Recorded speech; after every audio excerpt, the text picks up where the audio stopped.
एक सीढ़ी, दो सीढ़ी, तीन सीढ़ी, सीढ़ी दर सीढ़ी चढ़ते जा रहे हैं राजा भोज। कद्दू में तीर नहीं बल्कि तीर में कद्दू मार रहे हैं। और मैं क्या कर रहा हूं मैं? कभी खरगोश बना दिया जाता हूं, कभी तोता बना दिया जाता हूं, कभी मूक कर दिया जाता हूं और कभी उड़न छू कर दिया जाता हूं। बेटा बेताल, अगर ऐसे ही चलता रहा तो वह दिन दूर नहीं जब तुम्हारे मित्र के सिंहासन पर राजा भोज बैठेंगे ऐसे, और फिर तुम्हें देखकर ऐंठेंगे ऐसे। लेकिन मैं क्या करूं? मैं करूं भी तो क्या करूं? एक तरफ है महामाया और दूसरी तरफ पुतलियों का साया। एक तरफ है सिंहासन की रक्षा करने की सोच और दूसरी तरफ सिंहासन को पाने के लिए एकदम तैयार राजा भोज। मैं क्या करूं? रक्षा, वो भी रक्षक बनकर। वैसे तुम कौन हो? मैं तुम हूं। बेताल, क्या तुमने कभी सोचा है जिस तरह राजा भोज हर परीक्षा में सफल होते जा रहे हैं, कहीं ये पुतलियां ही तो नहीं गला रही हैं राजा भोज की दाल? मतलब हो सकता है कि पुतलियां ही राजा भोज की शुभचिंतक हो। धन्यवाद मित्र, ये तो मैंने सोचा ही नहीं था। लेकिन अब मैं क्या करूं? सुनो, तुम्हें क्या करना है?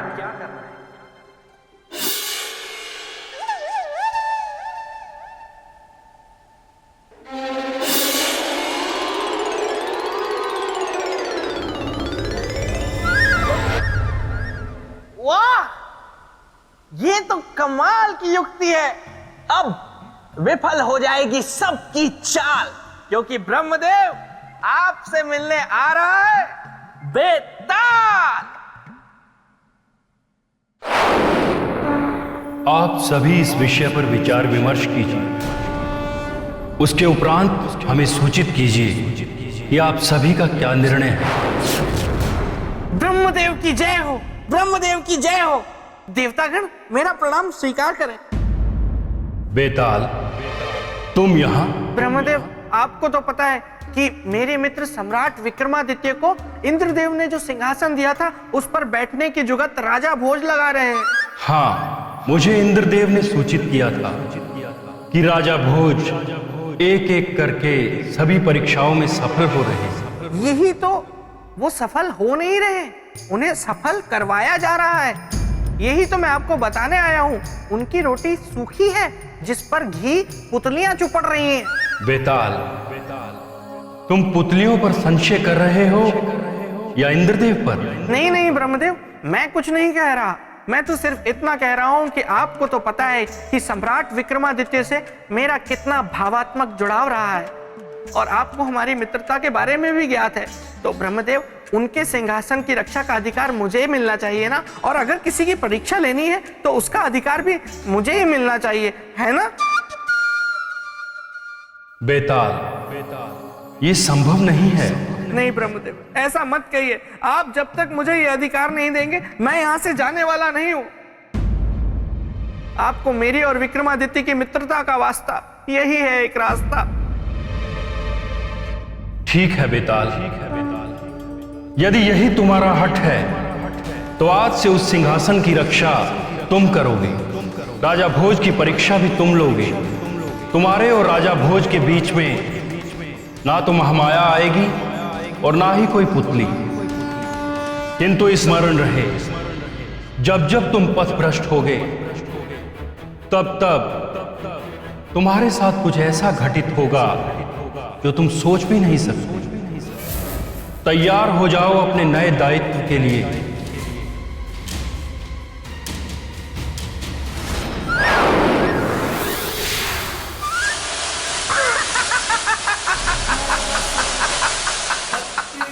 मैं हूं बेताल, गलने नहीं दूंगा किसी की दाल।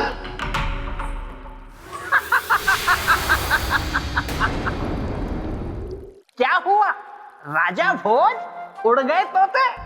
अब तक तो आपने अपनी बहुत दाल गला ली।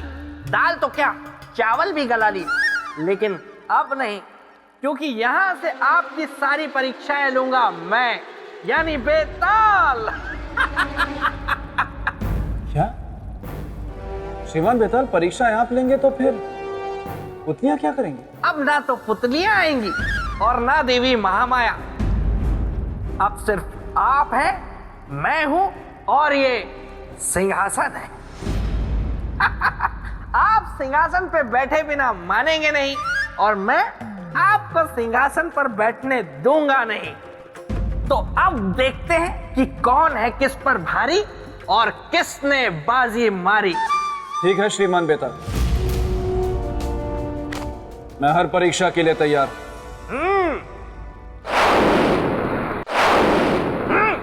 तो ठीक है, आपने मेरे मित्र की योग शक्ति की कथा सुनी, तो बताइए क्या आप में है वैसी योग शक्ति? सोचिए मत, मुझे पता है नहीं है। राजन, ये 32 गुणधारी सिंहासन है, इस पर विराजमान होने के लिए 32 गुणों की परीक्षा में आपको सफल होना पड़ेगा। राजन, अब तक पुतलियों द्वारा ली गई परीक्षाओं को पार करना आपके लिए बहुत आसान था, लेकिन बेताल की रचित मायावी परीक्षाओं को पार कर कर दिखाइए।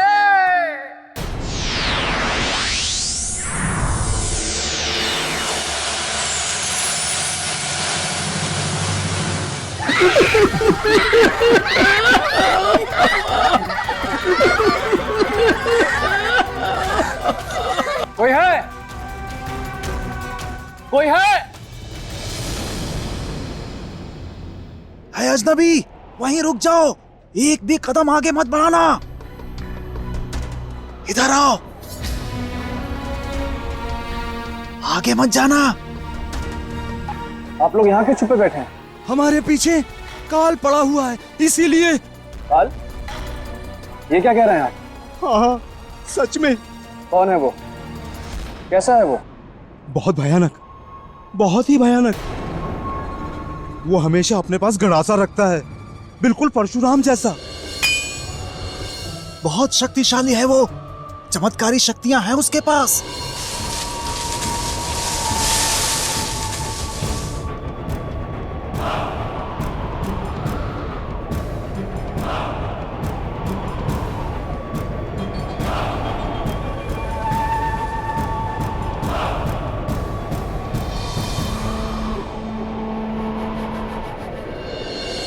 देखिए ना, कितनी अजीब बात है, सर है पर चेहरा नहीं। शास्त्रों और पुराणों में ऐसे जीवों की चर्चा है। क्या? ये अतृप्त शक्तियां होती हैं, और ऐसी शक्तियां जब तक तृप्त नहीं होती किसी के बंधन में नहीं रहती। इससे पहले कि ये किसी भारी संकट का कारण बने,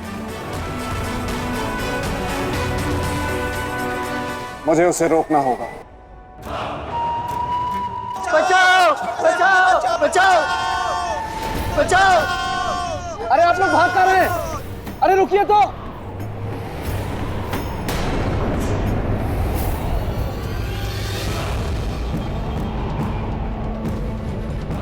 ये कारण है इनके भागने का, इसे रोकना होगा। सूरजभान, कहाँ हो तुम सूरजभान? सूरजभान? ये सूरजभान कौन है और ये उसे क्यों बुला रहा है? मैं पूछता हूं कि आखिर कैसे मुक्त हो गया वो? कैसे नहीं बांध पाए आप लोग उसे? कहां चला गया आप लोगों का तंत्र मंत्र? मंत्रीवर, अब उसे मंत्रों से रोक पाना अथवा तंत्र शक्ति से बांध पाना संभव नहीं है। तब उसे बांधने का क्या उपाय है पुरोहित जी? योग शक्ति। अब उसे केवल योग शक्ति से ही बांध सकते हैं। रुक जाओ, रुक जाओ, रुक जाओ, रुक जाओ, रुक जाओ।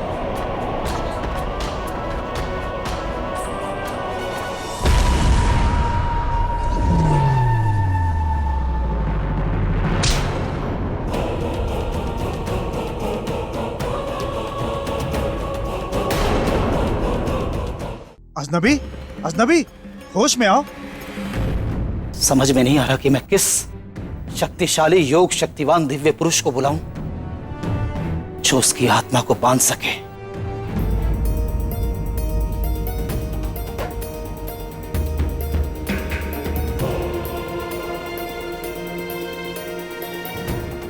ये सूरजभान कौन है? हमारे राजा हैं। राजा? हाँ, तो वो उसका नाम क्यों ले रहा है? क्या संबंध है उन दोनों? ये जानने के लिए मुझे राजमहल जाना होगा।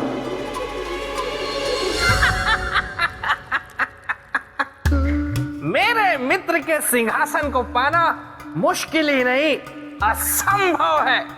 पर कहीं राजा भोज अपनी परीक्षा में सफल तो नहीं हो रहे? जाकर देखता हूं। महाराज सूरजभान! महाराज सूरजभान, कहाँ हैं आप? महाराज सूरजभान! महाराज सूरजभान! महाराज सूरजभान कहाँ? कौन हो तुम आगंतुक, और यहाँ किस लिए आए हो? मैं महाराज सूरजभान से मिलना चाहता हूँ। नहीं मिल सकते। क्यों नहीं मिल सकता? प्रश्न मत पूछो, मिलने का कारण बताओ। उनसे मिलने का कारण है कि मैं उन्हें मिलकर बताना चाहता हूं कि एक विनाशकारी शक्ति के कारण उनकी प्रजा संकट में है। उनसे पूछना है कि उस विनाशकारी शक्ति को रोके कैसे। क्या तुम सचमुच उसे रोकना चाहते हो? नहीं तो मैं यहां क्यों आता मंत्री जी? जब इतना नेक उद्देश्य है तुम्हारा, तो मैं तुम्हें उनसे अवश्य मिलवाऊंगा। आओ मेरे साथ।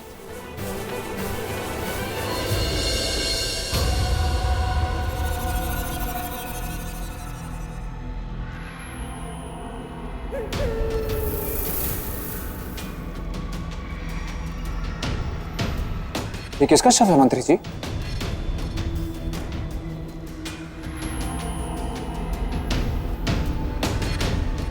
महाराज सूरजभान का। महाराज सूरजभान मर गए? कैसे और कब मंत्री जी? 2 दिन पहले। पर वो शक्ति तो इनका नाम ले रही थी। ऐसा क्यों मंत्री जी? बहुत गहरा संबंध है।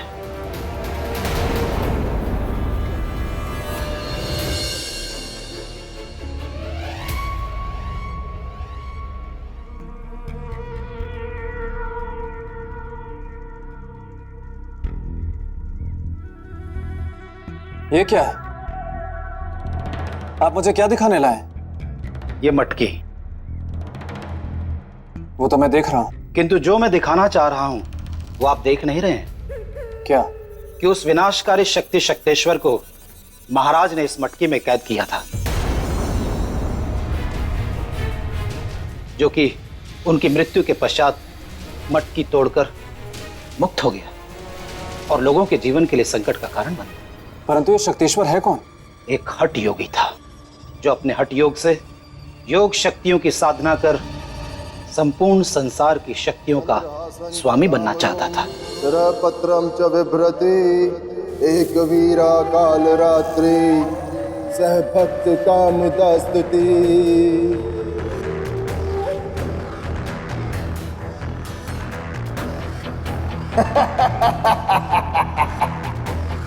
अब मैं कुछ भी कर सकता हूं, कुछ भी, क्योंकि अपने हठ योग से मैंने साध लिया है समय को। मैं सर्वशक्तिमान हूं, सर्वशक्तिमान शक्तेश्वर। नमन करो संसार, नमन करो अपने इस नए विधाता को, नमन करो। उसे अपनी शक्ति पर अभिमान हो गया, स्वयं को वो ईश्वर कहलाने लगा। और जब लोगों ने उसके इस संदेश को नकार दिया तो विचलित हो गया। उसने अपनी शक्तियों से लोगों का विनाश करना शुरू कर दिया। वैसे अगर आज मेरे मित्र विक्रमादित्य होते तो इस शक्तेश्वर को छठी का दूध याद दिला देते। वैसे ये मंत्री अच्छा है, और डराओ राजा भोज को ताकि ये दुम दबाकर भाग जाए। मरता क्या ना करता, लोगों ने विवश होकर उसे अपना ईश्वर मान लिया। एक मनुष्य को ईश्वर? ये तो अनर्थ था। और यहीं से दुर्भाग्य शुरू हो गया। लोगों के उसे ईश्वर मानते ही धर्म का नाश होना शुरू हो गया और अधर्म एवं पाप का विकास। राज्य की दुर्दशा देख दुखी महाराज एक दिन स्वयं शक्तेश्वर से मिलने पहुंचे। स्वामी शक्तेश्वर की जय हो, ओ बोलो शक्तेश्वर की जय हो। स्वामी शक्तेश्वर। स्वयं को ईश्वर समझने वाले बंद करिए ढोंग।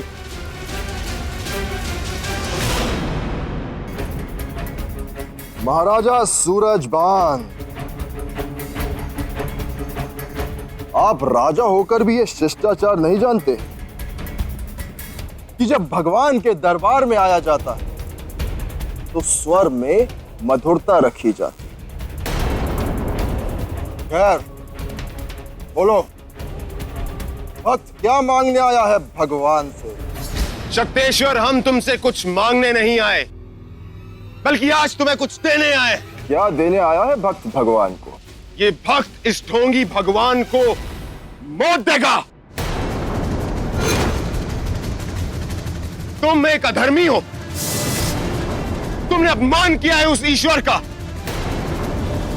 उसके धर्म का, उसके विधान का। अब तुम्हें जीने का कोई अधिकार नहीं है।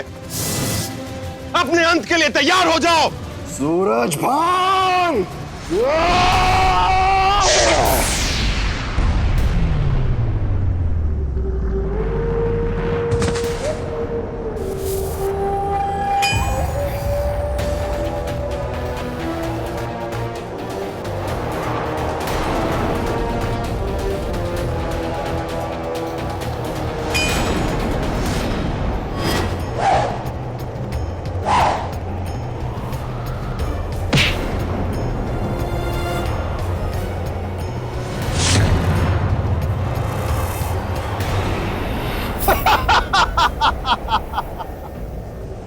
भक्तजनों, आज तुम्हारे ईश्वर ने एक पापी का अंत कर दिया। कहाँ हो तुम लोग? अपने ईश्वर के सामने आओ।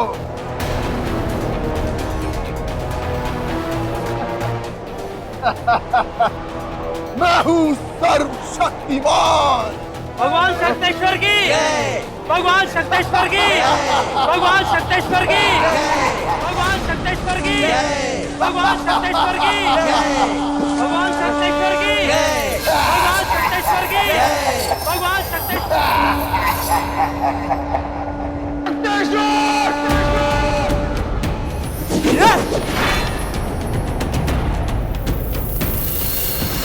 और इस प्रकार महाराज ने शक्तेश्वर का अंत कर दिया और एक अनुष्ठान कर उसकी आत्मा को बंद कर इस मटकी में टांग दिया यहां पर, ताकि मरने वाले की आत्मा मुक्त रहकर लोगों का बुरा ना कर सके। परंतु दुर्भाग्यवश महाराज की मृत्यु हो गई और वो दुष्ट शक्तेश्वर मटकी से फिर मुक्त हो गया। क्या ऐसी शक्ति को राजा भोज रोक पाएंगे? अच्छा ही है, ये मेरी परीक्षा में हो जाएंगे असफल और सिंहासन का भूत इनके सर से उतर जाएगा। तो मंत्री जी, अब उसे रोकने का केवल एक ही उपाय है। क्या आगंतुक? कि फिर से वही अनुष्ठान किया जाए जो महाराज सूरजभान ने किया था और उसे इस मटकी में बंद किया था। क्या बता सकते हैं कि महाराज ने कौन सा अनुष्ठान किया था? योग बंधन अनुष्ठान। योग बंधन अनुष्ठान। तो हम वही अनुष्ठान करेंगे। किंतु ये अनुष्ठान तो बहुत ही खतरनाक है। इसमें शक्तेश्वर तुम्हारी हत्या भी कर सकता है।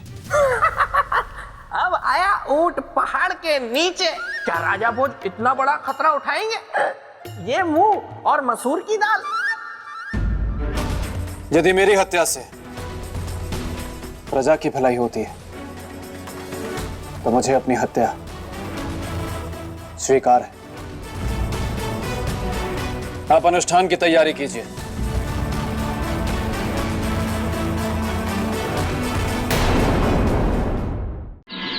चंद्रहासम च दामरुम पत्र च बिभर्ति काम दस्तुति एक वीरा काल रात्रि च भक्त च काम दस्तुति ओम स्वाहा। अरे अगर राजा भोज इस अनुष्ठान को करवाने में सफल हो गए और सक्तेश्वर को मटकी में बंद कर लिया तो वे मेरी परीक्षा में सफल हो जाएंगे।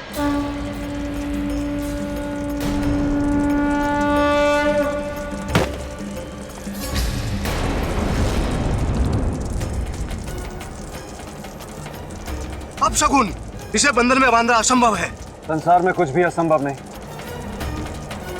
सच्चे मन से किया गया प्रयास कभी विफल नहीं होता। आप बस यज्ञ करिए, रुकिए मत। हम अपने उद्देश्य में अवश्य सफल होंगे। चंद्रहासम च दामरुम पत्रम च बिभ्रति एक वीरा काल रात्रि। सक्तेश्वर अभी तक प्रकट क्यों नहीं?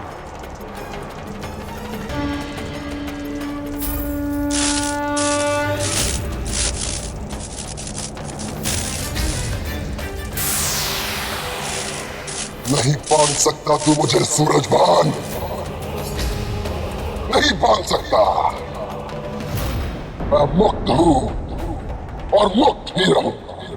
बंधना तो तुम्हें होगा सक्तेश्वर, और मैं तुम्हें बांध कर रहूंगा।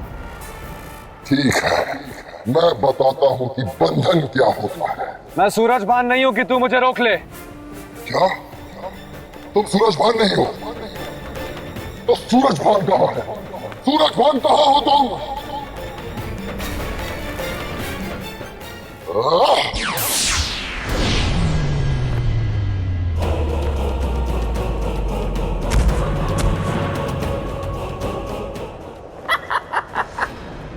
सक्तेश्वर भी बेहद शक्तिशाली है। वो इतनी आसानी से काबू में आने वाला नहीं है।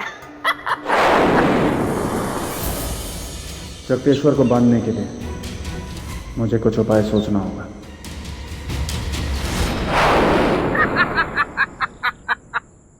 क्या हाल है राजन?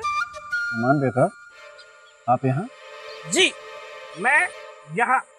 देखिए राजन, आप मुझे अपना शुभचिंतक समझे या ना समझे, लेकिन मैं अपने आप को आपका शुभचिंतक मानता हूँ। इसीलिए मैं आपको यहाँ ये समझाने आया हूँ कि आप सक्तेश्वर को वश में नहीं कर सकते। आप ऐसा कैसे कह सकते?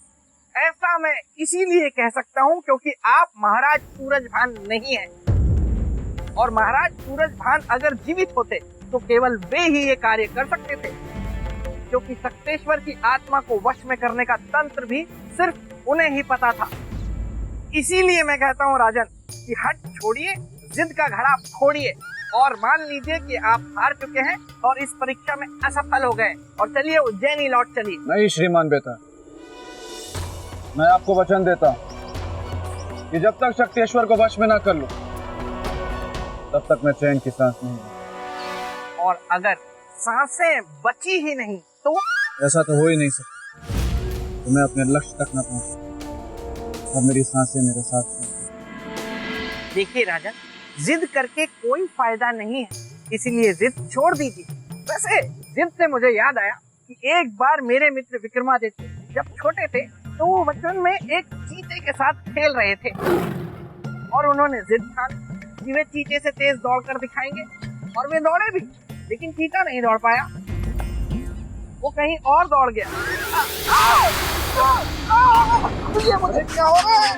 ईमान बेटा, ये क्या हो गया आपको? मुझे नहीं पता मुझे क्या हो रहा है। मैं आपकी कुछ सहायता करूं?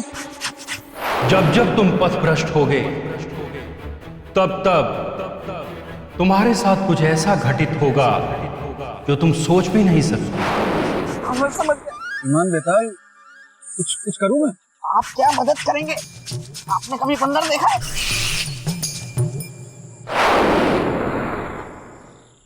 भेताल तो कह रहा था कि महाराज सूरजभान ही सक्तेश्वर को बांध सकते हैं। पर यह कैसे संभव है कि महाराज नहीं है तो यह कार्य होगा ही नहीं?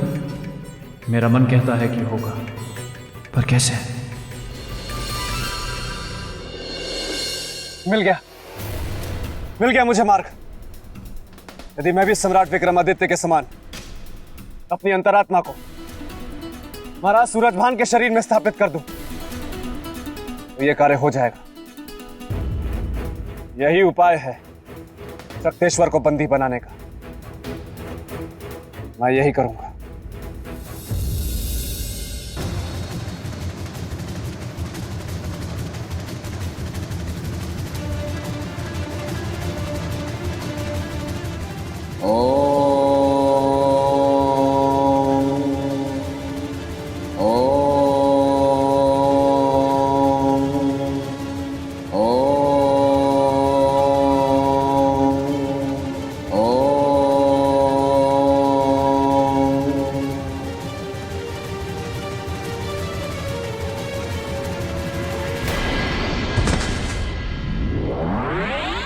अब मुझे महाराज की मृत्यु की घोषणा कर देनी चाहिए और प्रजाजनों को यह बता देना चाहिए कि शक्तेश्वर से उन्हें अब अपनी रक्षा स्वयं करनी है।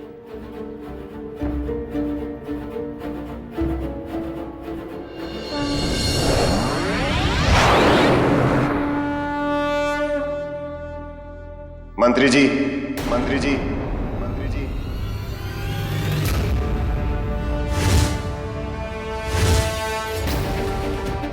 महाराज, महाराज, आप जीवित हैं?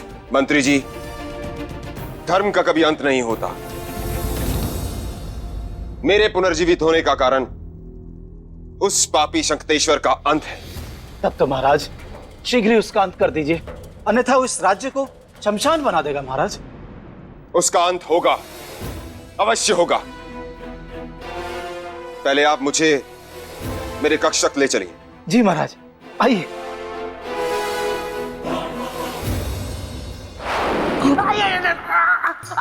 मुझे बचाओ, इस खुजली से कोई मुझे बचाओ। यहाँ तो कांटा है।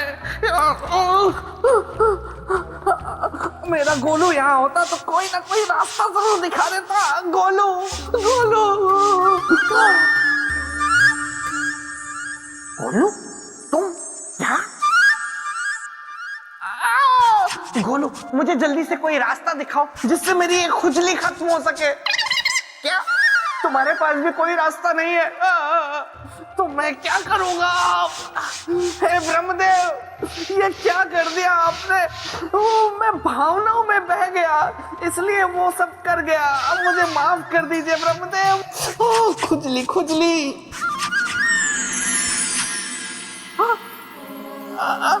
ब्रह्मदेव की जय हो।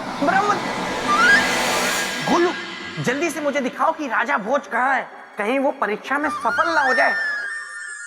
इस व्यक्ति की नाड़ी रुक चुकी है, जीवन समाप्त है। परंतु ये है कौन? देखने से तो लगता है कोई राजपुरुष है। कोई भी हो, गति तो सबकी समान होनी है। बिल्कुल सत्य। तो आओ हम सब मिलकर इनका अंतिम संस्कार करें। ये लोग तो राजा भोज के शरीर को मृत समझकर इसका अंतिम संस्कार करने की बात कर रहे हैं।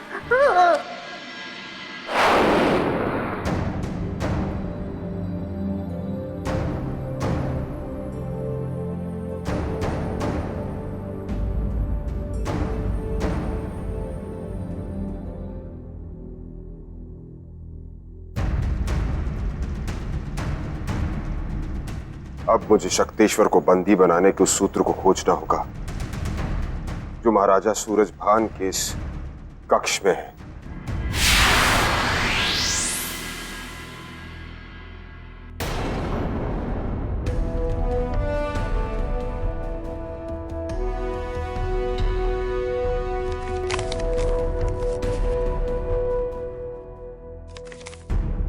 यही है वो मंत्र जिसका अनुष्ठान करके महाराज ने शक्तेश्वर को बंदी बनाया होगा।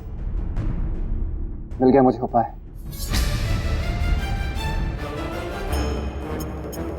इस नक्शे में दर्शाया गया है एक गुफा को, जिसमें प्रवेश तो कर रहे हैं दो लोग, लेकिन बाहर आ रहा है केवल एक। यही विधि होगी शक्तेश्वर को बंदी बनाने की। अब तो नहीं बचेगा शक्तेश्वर, नहीं बचेगा।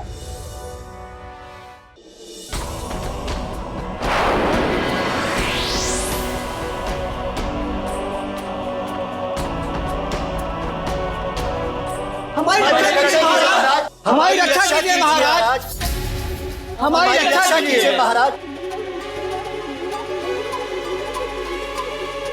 शक्तेश्वर के कारण अब आप लोगों को कोई कष्ट नहीं होगा। मंत्री जी, आज्ञा महाराज। आप जाइए और जनता की चिकित्सा और सुरक्षा का प्रबंध कीजिए। हम एक कार्य पूरा करके आते हैं। जी महाराज। आइए आप सब।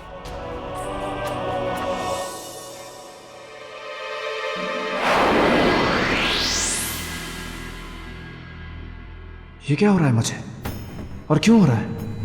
मेरी आत्मा महाराज सूरजभान के शरीर को त्याग क्यों रही है? कहीं मेरे वास्तविक शरीर पर कोई संकट तो नहीं? मुझे पता लगाना होगा।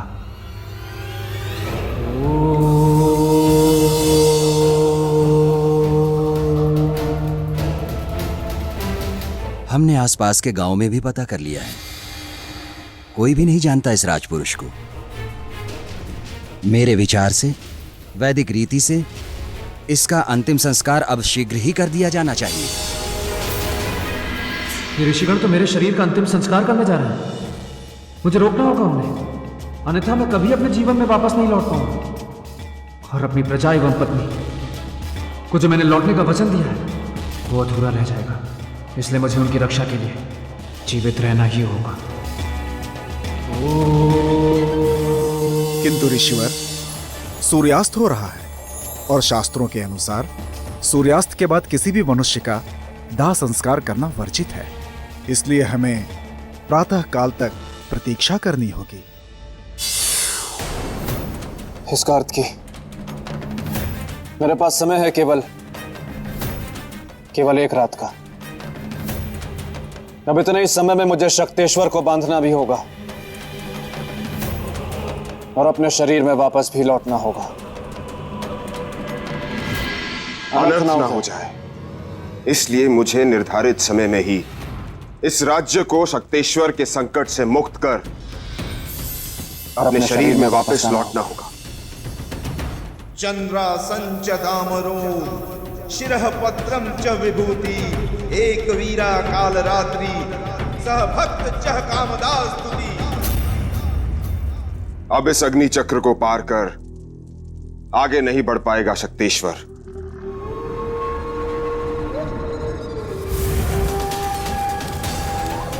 सूरजभान, मैं जानता हूं कि मुझे रोकने वाले तुम ही हो, किंतु अब तुम मुझे कभी नहीं रोक पाओगे, क्योंकि आज मैं तुम्हारा अंत कर दूंगा और तुम्हारे बंधन से सदा के लिए मुक्त हो जाऊंगा, सदा के लिए। चंद्रासंच दामरो शिरः पत्रम च विभूति एक वीरा काल रात्रि सह भक्त चह कामदास स्तुति। चंद्रासंच दामरो शिरः पत्रम च विभूति एक वीरा काल रात्रि सह भक्त चह कामदास स्तुति।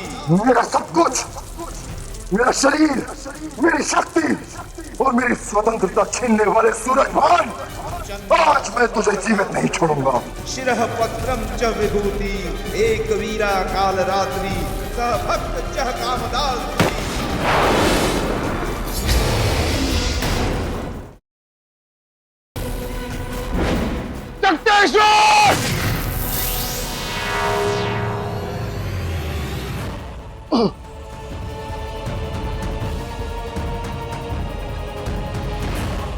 मुझे मुक्त कर अपने बंधन से सूरजभान, मुझे मुक्त कर और लौटा दे मेरा मस्तक। नहीं शक्तेश्वर, तुम्हें मुक्त करने का अर्थ है सारे संसार को कष्ट में डालना। और रही बात तुम्हारा मस्तक देकर तुम्हें पूर्णता देने की, तो तुम अपना मस्तक स्वयं ले लो। इस कलश में है तुम्हारा मस्तक, पर एक शर्त है। कैसी शर्त? इस कलश को तुमने मुझसे पहले ले लिया तो तुम मुक्त, लेकिन यदि अगर इस कलश को मैंने तुमसे पहले ले लिया तो तुम हमेशा के लिए मेरे बंदी। बोलो, मंजूर है? मंजूर है। तो ठीक है।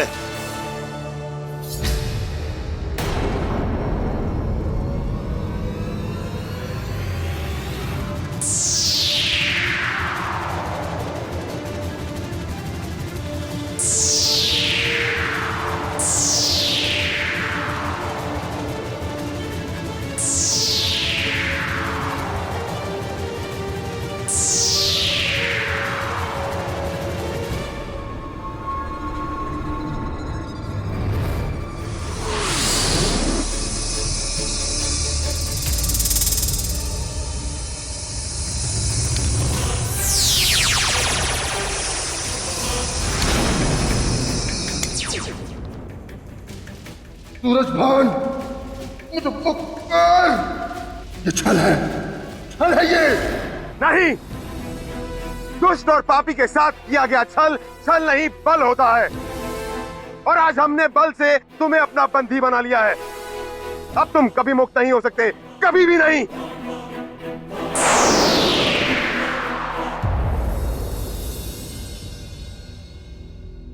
भोर होने वाली है। इससे पहले कि ऋषिगण मेरे शरीर का अंतिम संस्कार कर दे, मुझे अपने शरीर में शीघ्र वापस लौटना होगा। अंतिम संस्कार की सारी तैयारियां हो चुकी हैं। प्रातःकाल होते ही गांव वालों की उपस्थिति में सारे विधि विधान के साथ इस अज्ञात राजपुरुष का अंतिम संस्कार कर दिया जाएगा। कैसी विडंबना है कि इसकी अंतिम यात्रा में इसका अपना कोई परिजन नहीं। क्या करूं? अगर राजा भोज सही समय पर वापस नहीं लौटे तो ये लोग उनके शरीर का सवा सत्यानाश कर देंगे और फिर राजा भोज के पास सिवाय हाथ मलते रह जाने के कुछ नहीं बचेगा। मैं ये तो चाहता हूं कि राजा भोज सिंहासन पे ना बैठे, लेकिन मैं ये नहीं चाहता कि उनका शरीर नष्ट हो जाए।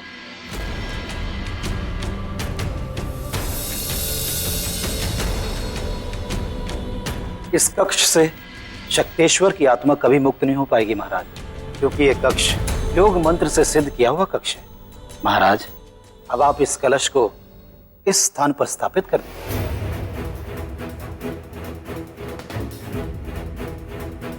महाराज, ये सच मेरे लिए अकल्पनीय है कि 2 दिन तक मृत रहने के बाद भी आप जीवित हैं। क्या यह संभव है महाराज? मुझे तो ये किसी चमत्कार से कम नहीं लग रहा।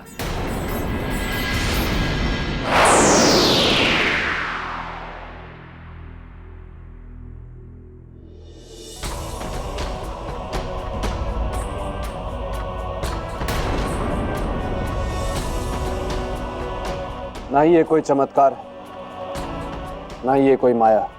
ये तो बस महाकाल का आशीर्वाद ही है कि मैं अपनी योग शक्ति के द्वारा अपनी आत्मा को महाराज के शरीर में प्रवेश करा के उन्हें जीवित कर पाया। लेकिन आपने ऐसा किया क्यों? विनाशकारी शक्तेश्वर के उत्पात को रोकना। धन्य है आप राजन, जो प्रजा की भलाई के लिए आपने अपने जीवन को दांव पर लगा दिया। मंत्री जी, अब मुझे आज्ञा दीजिए। नहीं, मैं आपको जाने नहीं दूंगा। आप क्या कह रहे हैं मंत्री जी? मेरा वहां जाना अत्यंत आवश्यक है। यदि मैं वहां वापस नहीं गया तो जीवित नहीं बचूंगा। मेरा शरीर पंच तत्वों में विलीन हो जाएगा। महाराज, कहीं आपके जाने के बाद और महाराज के पार्थिव शरीर के पंच तत्व में मिलने के बाद यदि शक्तेश्वर मुक्त हो गया तो, और यदि वो मुक्त हो गया तो फिर से वही हाहाकार मच जाएगा पूरे राज्य में। महाराज, प्रजा की भलाई के लिए आपको यहीं रुकना होगा, महाराज के शरीर में। ये तो आपने मुझे बहुत बड़ी समस्या के भंवर में डाल दिया। यदि मैं जाता हूं तो शक्तेश्वर फिर से मुक्त हो जाएगा। यदि मैं रुकता हूं तो मेरा अंत हो जाएगा।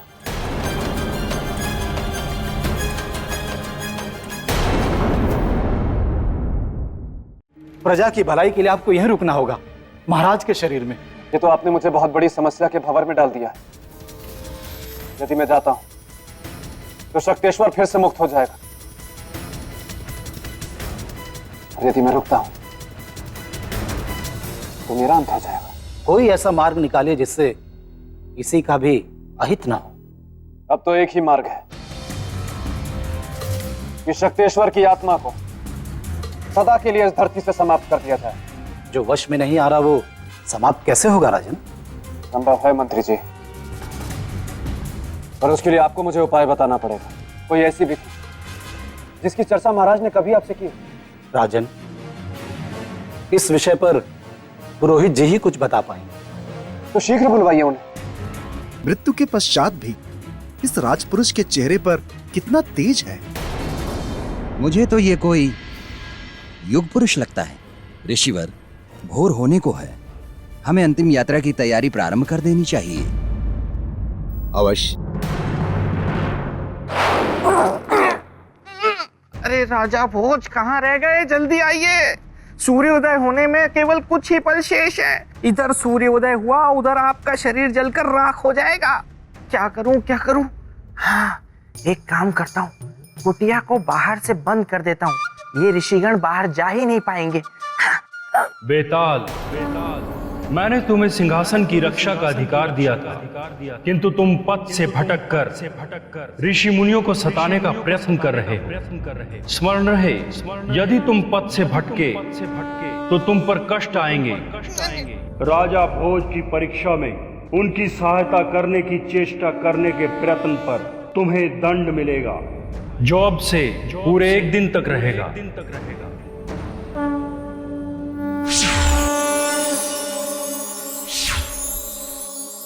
अब क्या किया इन्होंने? हैं? मेरी आवाज, ब्रह्मदेव, मेरी आवाज को क्या बना दिया? महाराज, मृत आत्माओं से मुक्ति पाने का एक ही मार्ग है, पिंडदान, क्योंकि इससे उन्हें पितृलोक में स्थान प्राप्त हो जाता है। किंतु शक्तेश्वर के विषय में यह विधि उपयोगी नहीं है। क्यों पुरोहित जी? क्योंकि पिंडदान से उस आत्मा की मुक्ति और तृप्ति होती है जिसकी मृत्यु आयु के पूरे होने के बाद होती है, किंतु शक्तेश्वर की मृत्यु अकाल मृत्यु है। ऐसे व्यक्ति की आत्मा को पितृलोक में स्थान प्राप्त नहीं होता। पुरोहित जी, क्या ऐसी आत्माओं की शांति के लिए हमारे शास्त्रों में कोई विधान नहीं है? एक विधि है। क्या है वह विधि? शीघ्र बताइए। यदि कोई योगी पुरुष यज्ञ करके पितरों के देवता आर्यमा को प्रसन्न कर ले तथा शक्तेश्वर की आत्मा को पितृलोक में स्थान दे दें, वो इस समस्या का हल है। अन्यथा पुरोहित जी, यदि यह उपाय समस्या का समाधान है तो हम उन्हें अवश्य प्रसन्न करेंगे। आप पिंडदान की तैयारी शुरू कीजिए पुरोहित जी।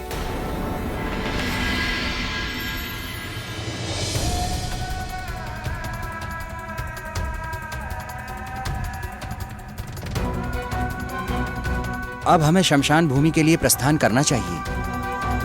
ओम कल्लवाडलम पितृ संतानम, ओम चतुर्दर्शानम, ओम भू पितृ संतानम, ओम भुआ पितृ संतानम।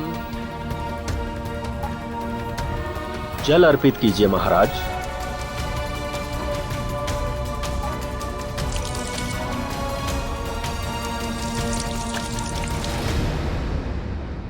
महाराज, पिंडदान हो गया। पुरोहित जी, अब इसके आगे? जिस पितृलोक में पुनर्जन्म से पहले हमारे पूर्वजों की आत्मा वास करती है और अपने वंशज के दान पुण्य से उनकी तृप्ति होती है, उस लोक के मुख्य देवता आर्यमा के आशीर्वाद की हमें प्रतीक्षा करनी होगी। हमें कैसे पता चलेगा कि देव आर्यमा हमारे इस पिंडदान से प्रसन्न हुए हैं? जब कौवे आकर इन पिंडों को ग्रहण करेंगे, तब हमें ये ज्ञात हो जाएगा कि वे प्रसन्न हुए। कौवे क्यों पुरोहित जी? क्योंकि कौवे पितृ के और उनका पिंड ग्रहण करना पितरों की तृप्ति का प्रतीक है, इसलिए उनका इन पिंडों को ग्रहण करना अनिवार्य है, जो ये प्रमाणित कर देगा कि देव आर्यमा इस विधान से प्रसन्न है। राम नाम सत्य है, राम नाम सत्य है, राम नाम सत्य है, राम नाम सत्य है।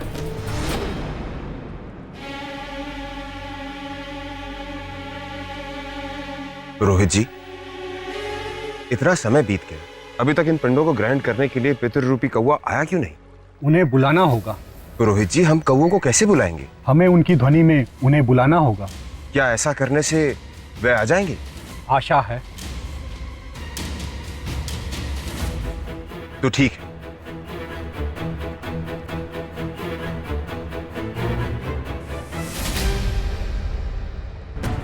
काव काव काव काव काव। राम नाम सत्य है, राम नाम सत्य है, राम नाम सत्य है। काव काव काव काव।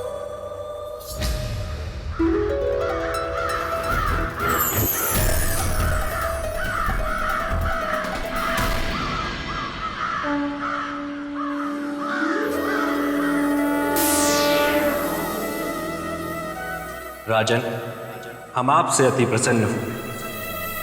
बताइए, हम आपके लिए क्या कर सकते हैं? हे देव आर्यमा, इस कलश में एक अतृप्त आत्मा है। इसे अपने पितृलोक में स्थान दे ताकि पृथ्वीवासी इसकी यातना का शिकार ना बने।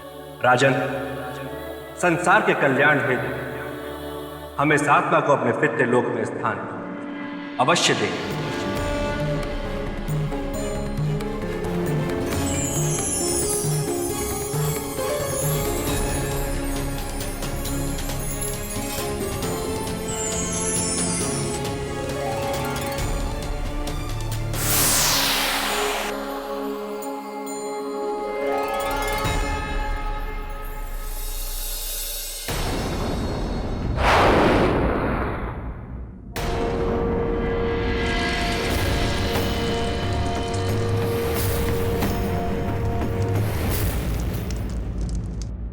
ये क्या अनर्थ होने जा रहा है? अगर राजा भोज का शरीर जल गया तो फिर उनकी आत्मा भटकती रहेगी और आत्मा शरीर से ज्यादा बलवान होती है। और फिर अगर कहीं वो जाकर मेरे मित्र के सिंहासन पर पालती मार कर बैठ गई तो मैं क्या करूँगा? राजा भोज, जल्दी आइए। अरे मरने से पहले आ जाइए।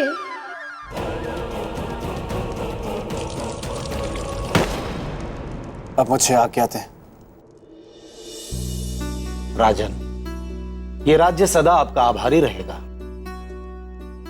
इसमें आभार कैसा मंत्री जी? मैंने तो बस एक राजा का कर्तव्य निभाया है और प्रजा की रक्षा करना तो एक राजा का परम धर्म होता है। अब मुझे विदा दें।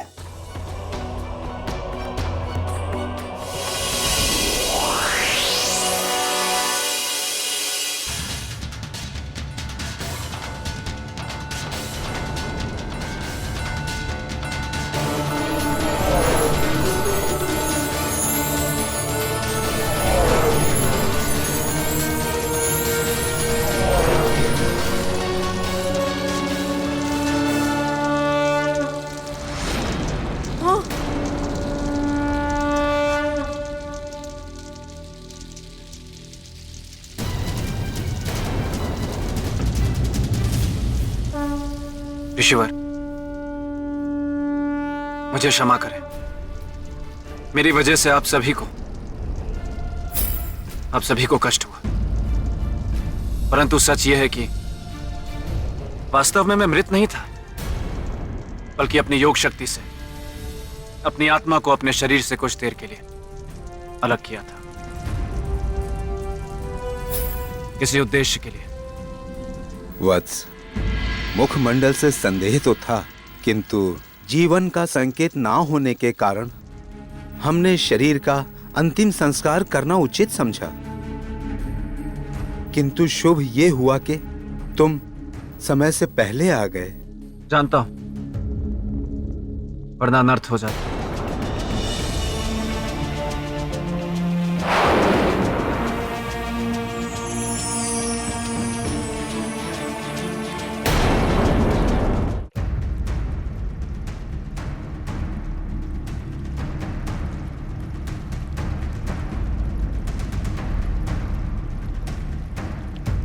कैसे है राजन? श्रीमान बेताल, भला ये कैसा स्वांग है? मैंने सोचा राजन कि ना तो यहाँ देवी महामाया है और ना ही अन्य पुतलियाँ। आपको उनकी याद सताती होगी, क्योंकि अब तो केवल मैं ही आपकी परीक्षाएं लूँगा। तो मैंने सोचा कि क्यों ना स्त्री की आवाज़ बनाकर आपका थोड़ा मनोरंजन कर दूँ। आपने मेरे लिए इतना सोचा, इसके लिए आपका अनेक अनेक धन्यवाद। परंतु आपकी पहले की आवाज बेहतर थी। अब इसको कैसे समझाओ कि पूरा एक दिन मेरी आवाज ऐसे ही रहने वाली है? राजन, आप ये बताइए कि श्रीमान बेताल, रुकावट के लिए मैं आपसे क्षमा चाहता हूँ, किंतु मैं आपसे ये पूछना चाहता हूँ कि मैं योग शक्ति की परीक्षा में सफल हुआ या असफल? आपको क्या लगा राजन कि आपने कद्दू में तीर मार दिया? माफ कीजिएगा राजन, लेकिन मैं आपको सिंहासन की अगली सीढ़ी चढ़ने नहीं दे सकता, क्योंकि आप मेरी परीक्षा में, यदि तुम पथ से भटके तो तुम पर कष्ट आएंगे। आपकी परीक्षा में सफल तो नहीं हुए, लेकिन क्या करूं, मेरा हृदय बहुत दयालु है। इसलिए चलिए चढ़ जाइए 5वीं सीढ़ी। धन्यवाद श्रीमान बेताल, अनेक अनेक धन्यवाद।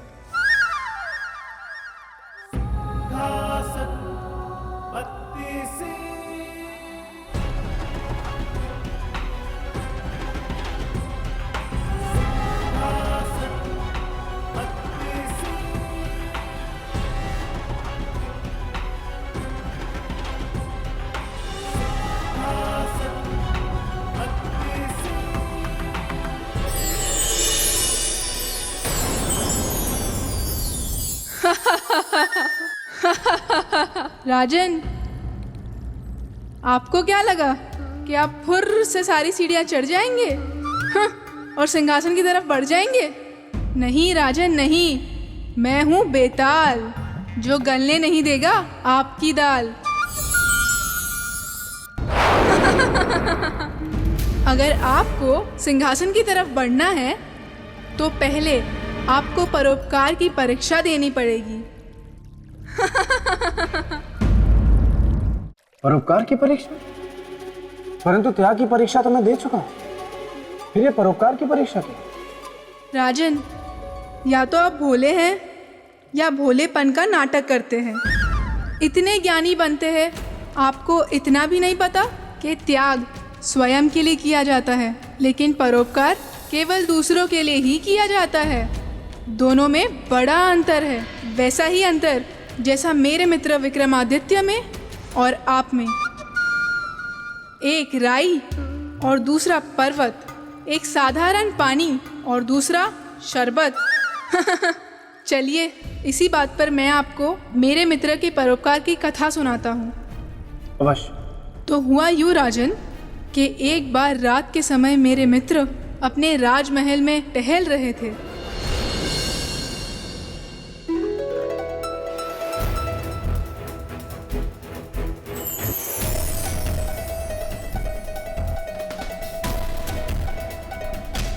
हर घर में प्रकाश फैलाने वाली है बातिया। धन्य है आप, हर घर की खबर रखती है, हम सम्राट होकर भी नहीं रख पाते।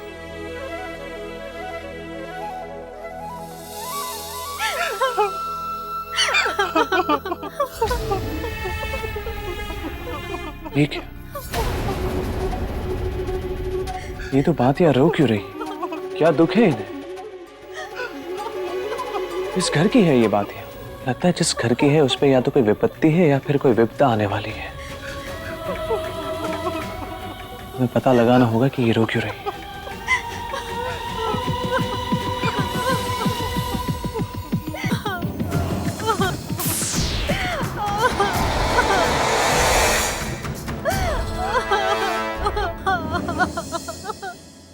क्या हुआ बहन? मेरा दुख ये है कि जिस घर में मैं जलती हूँ, कल से उस घर में जलाने वाला कोई नहीं रहेगा। क्यों बहन? क्योंकि मेरे घर में केवल 2 जन हैं, एक अंधी माँ और उनका इकलौता बेटा, बस। 2 जन तो है, फिर क्यों रोती हो? क्योंकि कल से 2 जन नहीं रहेंगे, कल उसके बेटे की मृत्यु हो जाएगी। और बहन, मेरा दुख ये है कि मेरे राजा ने बिना कारण जाने उस घर के बेटे को मारने का आदेश दिया है।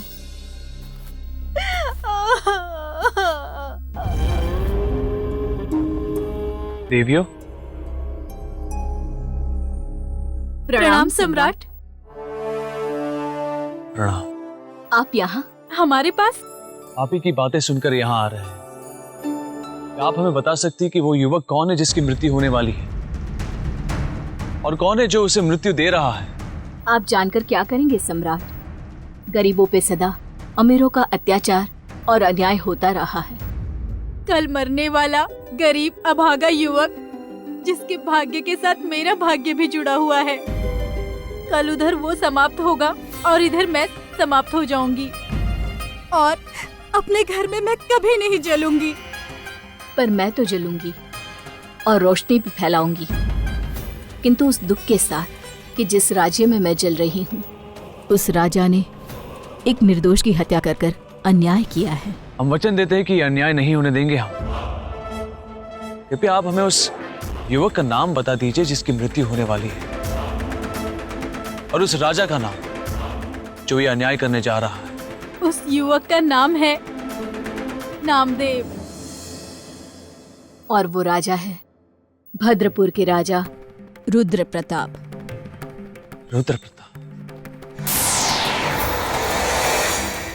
देवियों, परंतु हमें यह तो बताए कि क्षमा करें सम्राट, हम इससे अधिक आपको कुछ नहीं बता सकते। इसका मतलब है कि आगे की विस्तृत जानकारी हमें वारामिहिर जी ही दे सकते हैं।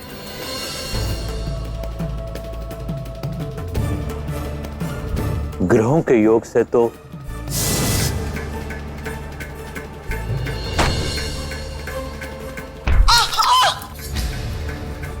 ये कैसी आवाज?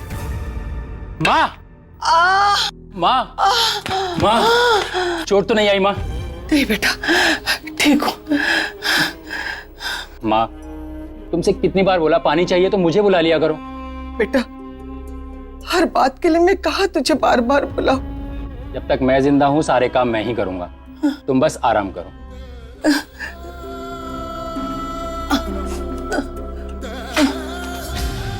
क्या बात है वारामिहिर जी, आप कुछ कहते कहते रुक गए। जब साक्षात काल हो तो मैं क्या कहूं सम्राट? इसका मतलब? इसका मतलब उसके ऊपर मृत्यु योग चल रहा है सम्राट, उसका बचना कठिन है। और क्या है उस युवक की कुंडली में वारामिहिर जी? वो अभी तक अविवाहित होगा। उसके पिता की मृत्यु बचपन में ही हो गई होगी।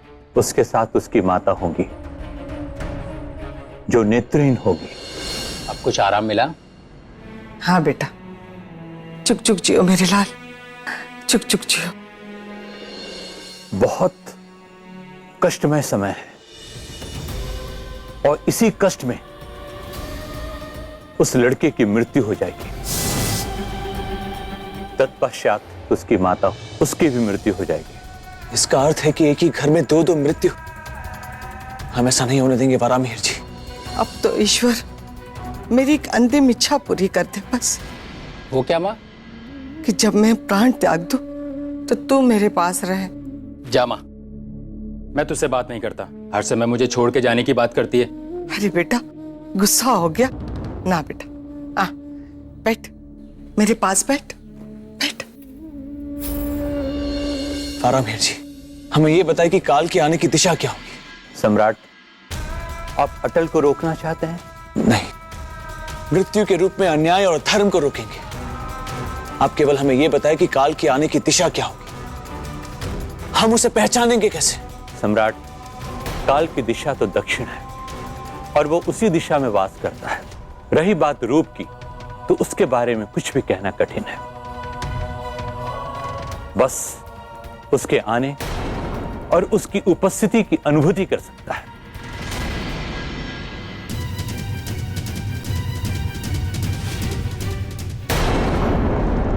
देखा राजन, देखा आपने कितने परोपकारी थे मेरे मित्र विक्रमादित्य। उन्हें क्या लेना देना कोई जिए या मरे, लेकिन नहीं, परोपकारी जो ठहरे इसीलिए पराई आग में कूद पड़े और निश्चय कर लिया, और वह नामदेव को पचाकर ही रहेंगे और निकलने की तैयारी कर ली।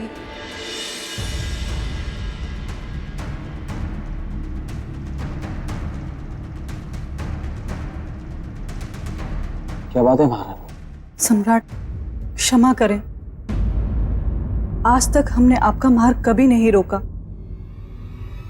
किंतु आज रोकेंगे। हम आपको काल को रोकने नहीं जाने देंगे। क्या आप क्या कह रही हैं? वही जो एक सुहागन स्त्री को कहना चाहिए।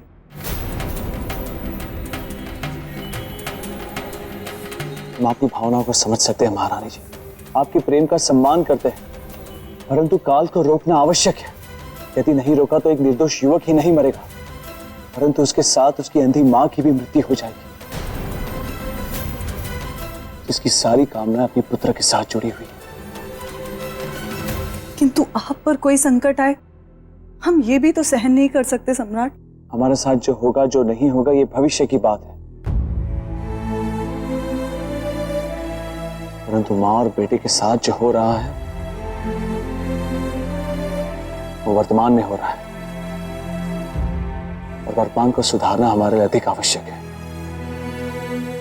अब आप ही बताइए महारानी, हम क्या करें? आप ही निर्णय लीजिए। हमारी शुभकामनाएं आपके साथ हैं।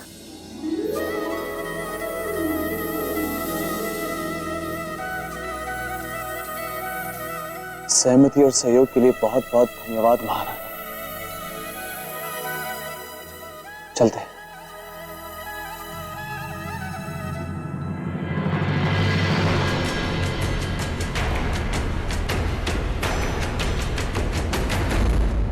हम भी चाहते हैं कि आपके हाथों उस निर्दोष युवक की जान बचे, पर साथ ही साथ हम ये भी चाहते हैं कि हमारे साथ कुछ अप्रिय ना घटे।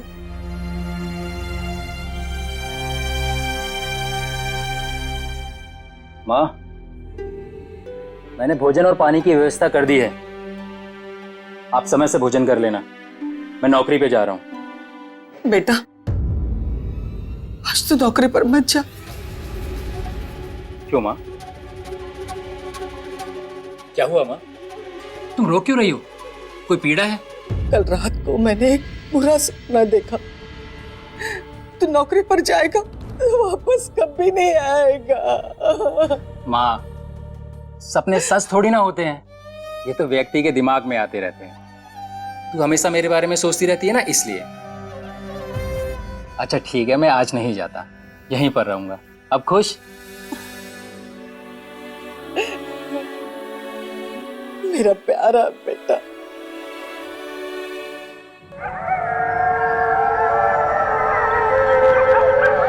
ये क्या? दिन में सियार के रोने की आवाज।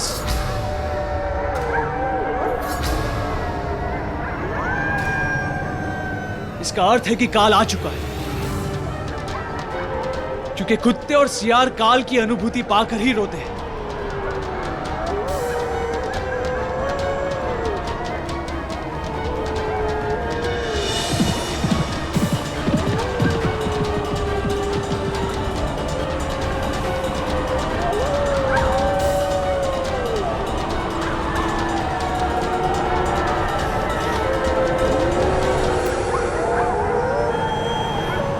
सियार के रोने की आवाज इसी दिशा से आ रही है। इसका अर्थ यह है कि काल भी इसी दिशा से आया होगा।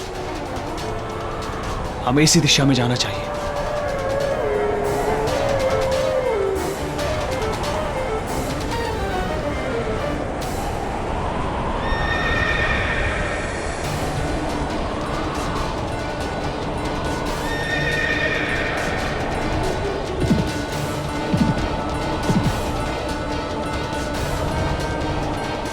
काल,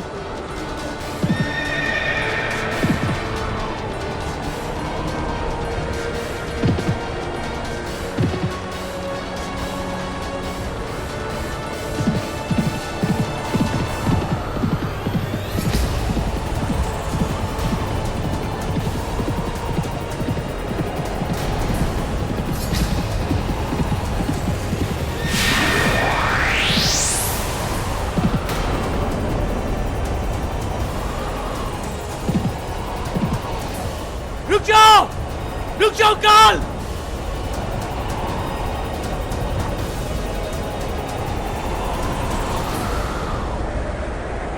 ये क्या? काल के शरीर का तो केवल भ्रम हुआ। हम तो उसे छू भी नहीं पाए। वो आया और तेजी से चला गया। क्या हुआ राजा भोज? इतनी हैरानी किस बात पर? बेटा, मुझे हैरानी इस बात की है कि काल सम्राट विक्रमादित्य के सामने से निकल गए और सम्राट विक्रमादित्य उसे रोक भी नहीं पाए। हाँ, आप होते तो उसे चुटकी बजाकर रोक लेते या पकड़ लेते। राजन, वो काल था। काल का ना कोई रूप होता है और ना कोई स्वरूप। वो होता है हवा, और हवा को कोई कैसे पकड़ सकता है? अगर सम्राट विक्रमादित्य काल को पकड़ ही नहीं पाए तो नामदेव की रक्षा कैसे की होगी उन्होंने बेटा? इसीलिए तो मैं कहता हूँ राजन कि संसार के समस्त राजा एक तरफ और मेरा मित्र विक्रमादित्य एक तरफ। अगर वो काल था तो उसके सामने उसका काल था, यानी सम्राट विक्रमादित्य, मेरे मित्र। और इसके बाद जो हुआ राजन, वो बहुत ही मजेदार और कौतूहल से भरा हुआ था।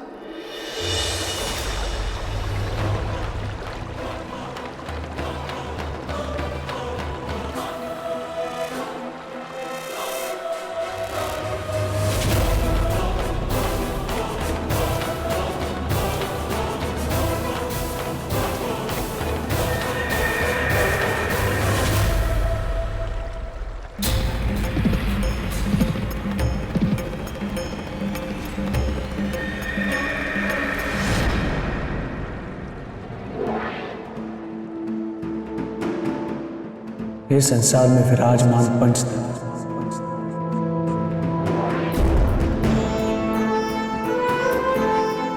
पवित्र जल, वायु, अग्नि, पृथ्वी और आकाश,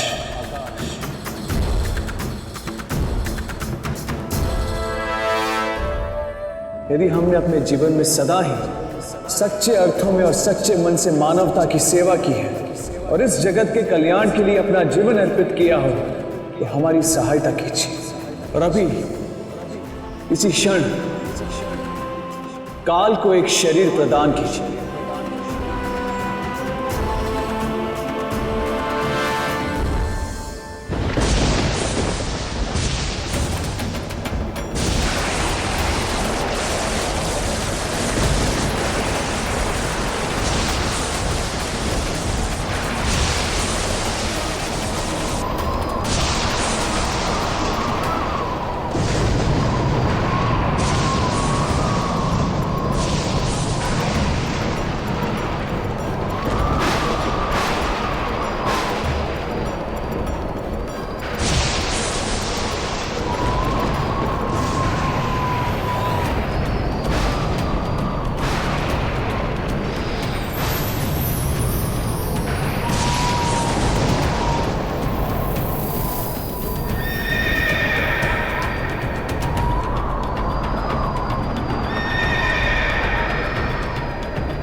काल, अब तुम्हारा भागना व्यर्थ है,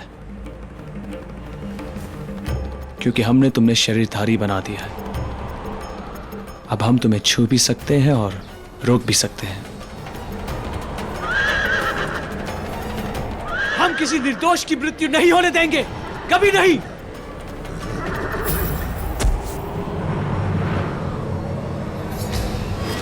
काल, देखता हूं कब तक और कहां तक भागते हो तुम। रुक जाओ काल। आचार्य जी, हम अभी तक इस चिंता से नहीं उभर पा रहे हैं कि सम्राट ने काल को रोकने का निर्णय लिया, तो आखिर क्यों लिया? एक सम्राट के तौर पर उनका यह निर्णय लेना धर्म था, क्योंकि एक निर्दोष के जीवन की रक्षा करना एक राजा का परम कर्तव्य होता है। महारानी, हम मानते हैं आचार्य जी, हम मानते हैं कि जीवन रक्षा एक राजा का धर्म होता है, कर्तव्य होता है। पर काल को रोककर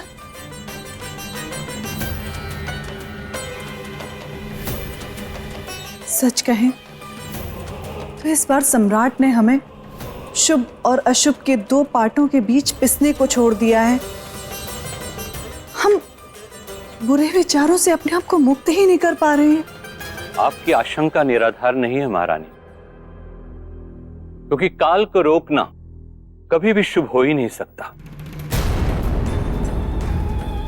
और यदि उसे अपने तेज से रोका गया तो रोकने वाले के जीवन चक्र में प्रवेश कर सकता है। अर्थात उस रोकने वाले को भी काल के नियमों और सिद्धांतों का पालन करना होगा। आपका संकेत हम समझ गए आचार्य श्री। महारानी, मैंने ये जो कहा ये मेरा संकेत नहीं, संदेह था, और संदेह कभी सत्य का चोला नहीं पहनता। महाराज, आप निश्चिंत रहिए, सम्राट को कुछ नहीं होगा। उनका तेज, उनकी शक्ति काल पर भी विजय प्राप्त करेगी। हमें विश्वास है कि सम्राट काल को अवश्य जीत लेंगे, किंतु फिर भी एक बार सम्राट की कुंडली देखकर आप हमें उनका भविष्य बताएं, अभी और इसी क्षण।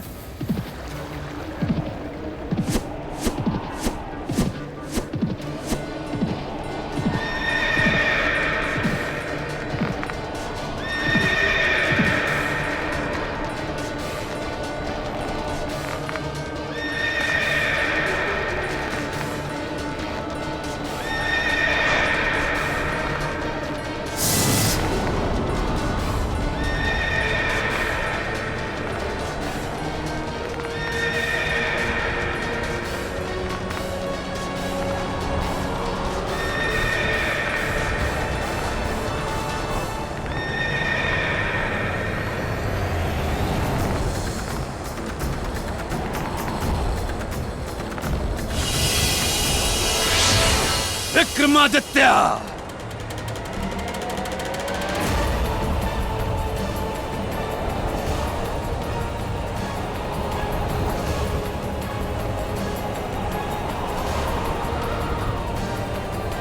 तुम्हारा ये दुस्साहस, तूने काल को रोकने की कोशिश की, उसके मार्ग में तुम बाधा बने, तुम्हें इसका दंड मिलेगा, कठोर दंड।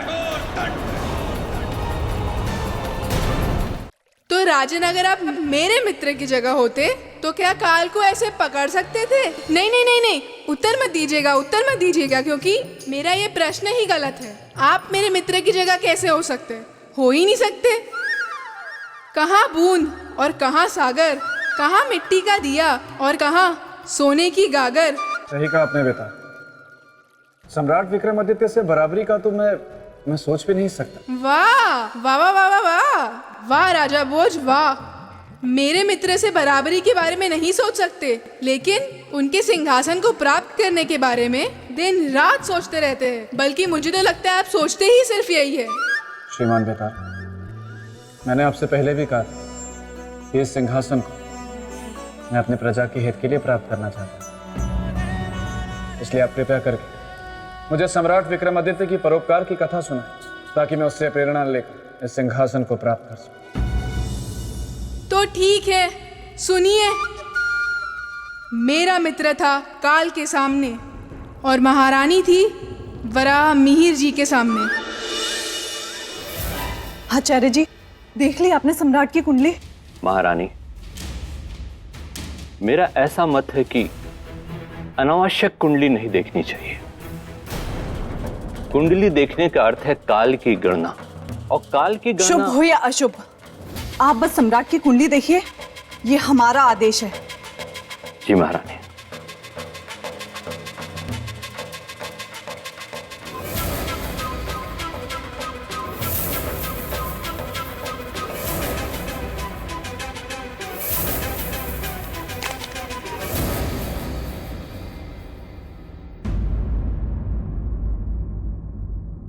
आचार्य जी, क्या बोल रही है सम्राट की कुंडली? कुंडली के अनुसार ग्रहों की स्थिति ठीक नहीं है महारानी। अकाल मृत्यु न होते हुए भी अकाल मृत्यु योग बनता स्पष्ट दिखाई दे रहा है। आप अपनी बात स्पष्ट कहें, हमें कुछ समझ नहीं आ रहा आचार्य जी। महारानी, ग्रहों की ऐसी स्थिति में मनुष्य स्वयं अपने कर्मों के द्वारा मृत्यु को आमंत्रित करता है। जैसे दो व्यक्तियों के झगड़े में अकारण तीसरे का आ जाना और उनके हथियार से उनका मारा जाना।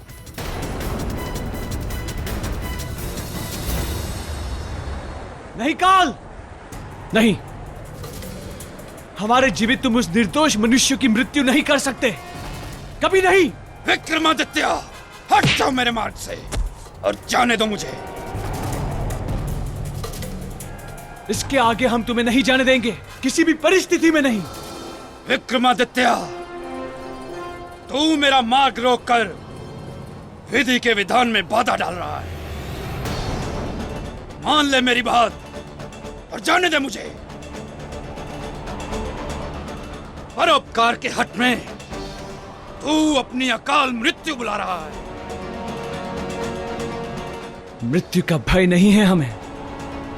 ओह, तो तू मरना चाहता है? मरने की चिंता नहीं है हमें काल, परंतु उस निर्दोष मनुष्य को, उसे कभी नहीं मरने देंगे। वो अपनी अंधी मां का सहारा है, अपने घर का दीपक है। हम उस घर को दुखों के अंधेरों में कभी नहीं डूबने देंगे। यह हमारा संकल्प है। तो तू अब मेरे क्रोध के कुएं में डूबेगा। तुम्हारी ये परोपकार की इच्छा ही तुम्हारा काल बनेगी। हट जाओ। काल, उस निर्दोष की मृत्यु करने से पहले तुम्हें हमारे साथ युद्ध करना होगा।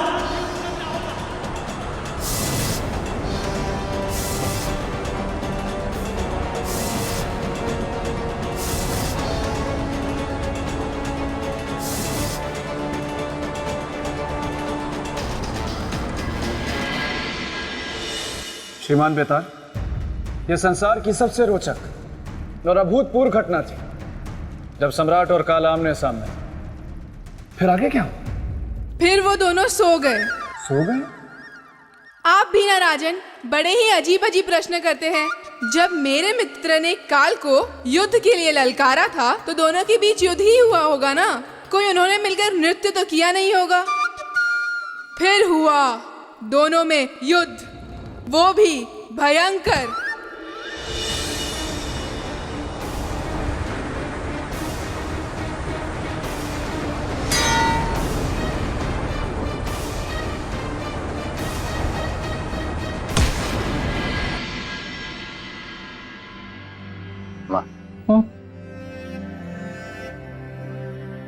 बेटा, मेरा पेट भर गया। अच्छा माँ, अब तुम आराम करो, मैं चलूंगा। क्यों बेटा, और थोड़ी देर मेरे पास नहीं रुक सकता? माँ, पहले ही बहुत देर हो चुकी है। महारानी जी मंदिर जाने के लिए मेरी प्रतीक्षा कर रही होंगी। ठीक है बेटा। चलो माँ, तुम आराम करो।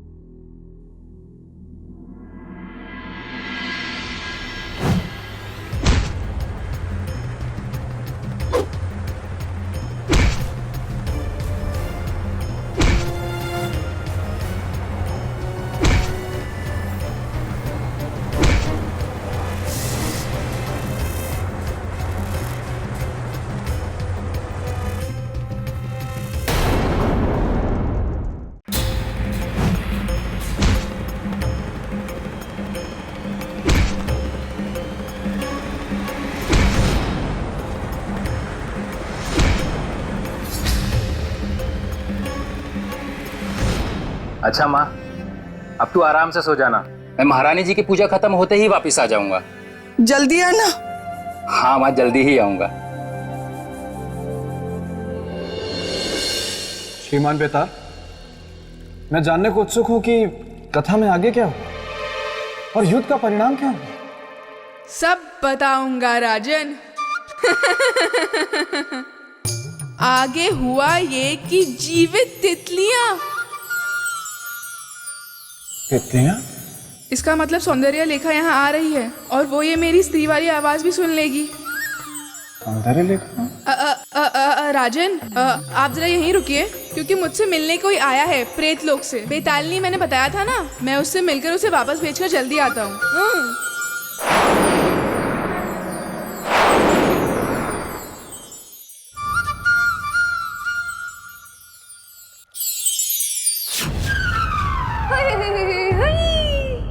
ओहो बेताल, तुम यहाँ हो और मैं तुम्हारा इंतजार वहाँ प्रेत लोक में कर रही थी। अरे बेताल, कुछ तो बोलो। क्या तुम मुझे देखकर खुश नहीं हो? कुछ तो कहो। अब इसको कैसे बताओ कि ब्रह्मदेव ने तो मुझे कुछ बोलने लायक ही नहीं छोड़ा। डांट दो या ताने मारो। देखो सौंदर्य लेखा। अरे बेटा, तुम तो बड़े हंसमुख हो। देखो सौंदर्य लेखा।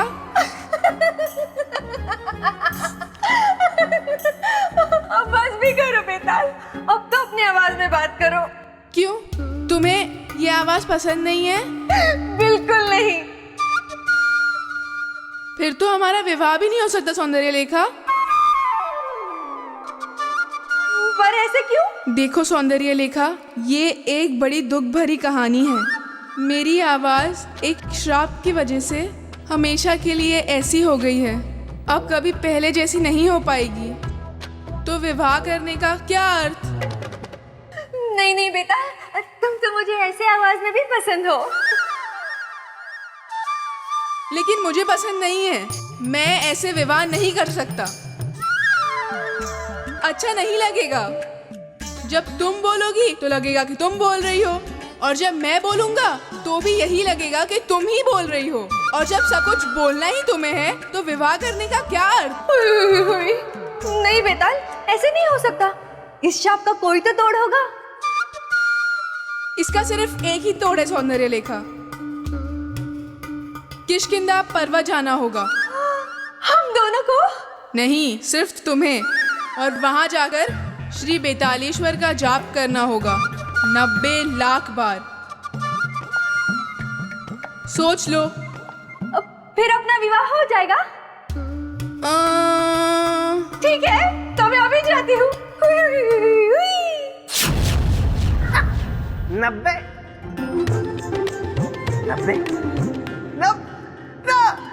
90 लाख बार जाप करने के बाद कोई विवाह के लायक बचता है क्या? पगली।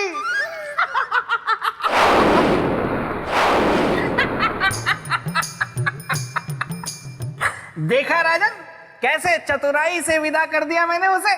90 लाख बार जय बेतालेश्वर कहती फिरेगी पहाड़ों में पागलों की तरह। क्योंकि मैं हूं बेताल, जो गलने नहीं देता किसी की भी दाल। और आप करते रहते हैं ऐसे अनेकों अनेक धमाल। अच्छा वो सब छोड़िए, आप मुझे ये बताइए कि सम्राट और काल के बीच युद्ध में क्या हुआ? युद्ध के सारे घोड़े भाग गए। आहा राजन, युद्ध बहुत ही भयंकर हुआ।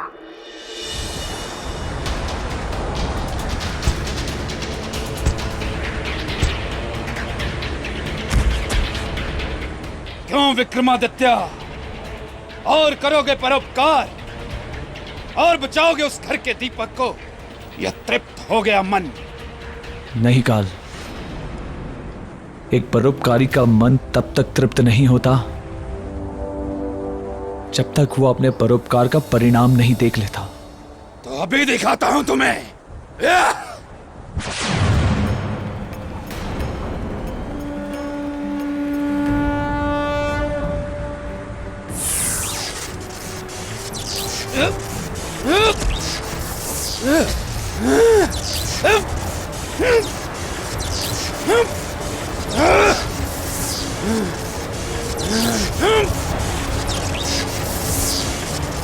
नहीं विक्रमादित्य, तुम मेरे साथ ऐसा नहीं कर सकते। खोलो मुझे। नहीं काल, हम तुमको तब तक नहीं खोलेंगे जब तक उस निर्दोष मनुष्य को मारने का विचार त्याग नहीं कर देते तुम। हंस लो काल, जितना चाहते हो उतना हंस लो। अब ये संसार एक क्रूर काल को रोते हुए देखेगा। तू रोएगा विक्रमादित्य, जब तुझे ये पता चलेगा जिसे बचाने के लिए तूने मुझे बांधा है वो स्वयं मृत्यु के मार्ग पे चल पड़ा है।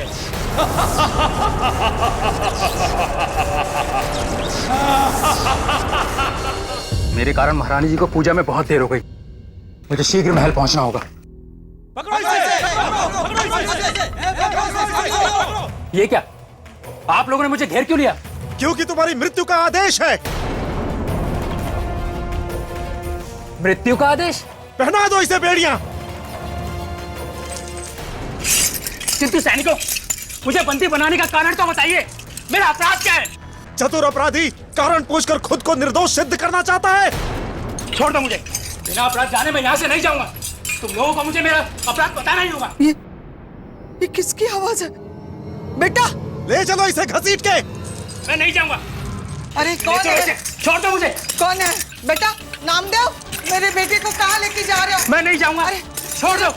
नामदेव, बेटा, ये कौन लोग हैं जो तुझे बलपूर्वक लेके जा रहे हैं? सैनिक मुझे अपने साथ कैदी बनाकर ले जा रहे हैं। अरे छोड़ दो मेरे बेटे को। ये महाराज का आदेश है, भावनाओं की आंच से नहीं पिघलेगा माता। हटिए, बाधा मत बनिए, ले चलो इसे। छोड़ दो मुझे। मेरे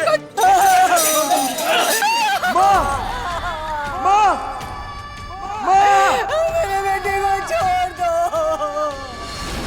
विक्रमादित्य, खोल दे मुझे, अन्यथा पछताएगा तू।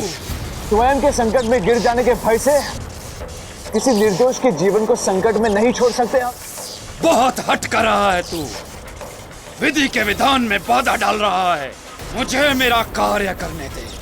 काल हूं मैं, काल को अपना शत्रु मत बना। शत्रु नहीं बना रहे हैं तुम्हें। जिस तरह से तुम अपना कार्य कर रहे हो, ठीक उसी तरह से हम भी अपना कार्य कर रहे हैं काल। अपने इस परोपकार का दुष्परिणाम जानता है तू मेरा ग्रास बन सकता है। मुक्त कर मुझे। अवश्य मुक्त कर दूंगा तुम्हें, परंतु अभी नहीं। उस निर्दोष मनुष्य की मृत्यु की घड़ी टल जाने के बाद। विक्रमादित्य, मेरी एक बात याद रख, किसी की नियति बदलने के प्रयास में तू अपनी नियति को काल की भेंट चढ़ा रहा है। विक्रमादित्य!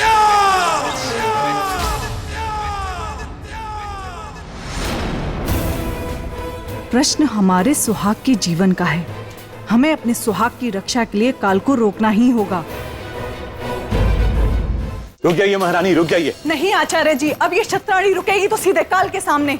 परंतु महारानी, काल को ऐसे नहीं रोका जा सकता है। तो फिर कैसे रोका जा सकता है? क्या विधि है काल को रोकने की? महाकाल की आराधना। तो हम अभी महाकाल की आराधना आरंभ करेंगे। व्यवस्था की जाए।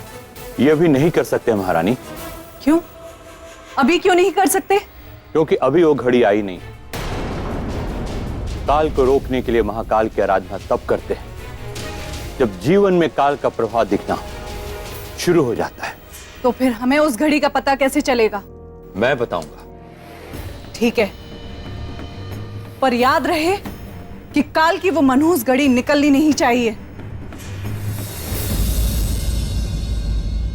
दुस्साहसी, विश्वासघाती, नहीं जानता था तू इतना बड़ा छल करेगा। क्षमा करें महाराज, परंतु पूछने की दृष्टता कर रहा हूं। आपके इस क्रोध का कारण क्या है? मेरा अपराध क्या है? तेरा अपराध इतना बड़ा है कि उसके सामने मृत्यु दंड भी छोटा है। बेशक आप मुझे मृत्यु दंड दे दीजिए, परंतु आप मुझे मेरा अपराध बता दीजिए। बिना अपराध जाने मैं अपराध का बोझ लेकर नहीं मरना चाहता। तुझे जिस पेड़ ने छांव दी, तूने उसी की जड़ को काटा है। रखा था मैंने तुझे महारानी की सुरक्षा के लिए, और तूने उन्हीं का अपहरण किया। महारानी का अपहरण? ये आप क्या कह रहे हैं महाराज? मैं भला महारानी का अपहरण क्यों करूंगा? अपराधियों के लक्षण को मैं भली भांति जानता हूं तू नहीं स्वीकारेगा अपने पाप। सैनिकों, इस पापी विश्वासघाती के शरीर को तब तक तीरों से छलनी करो जब तक इसके प्राण ना निकल जाएं। तेरे दंड से संसार सीख लेगी विश्वासघाती कि विश्वास के नाव में छेद करना कितना बड़ा अपराध है। ले जाओ इसे। महाराज, मैंने कुछ नहीं किया है महाराज, मैं निर्दोष हूं महाराज। मेरी बात सुनिए महाराज। महाराज, मेरी बात सुनिए महाराज। अरे कोई तो रक्षा करो मेरे बेटे की। अरे कोई तो बचाओ मुझे अंधी की लाठी को। कोई तो।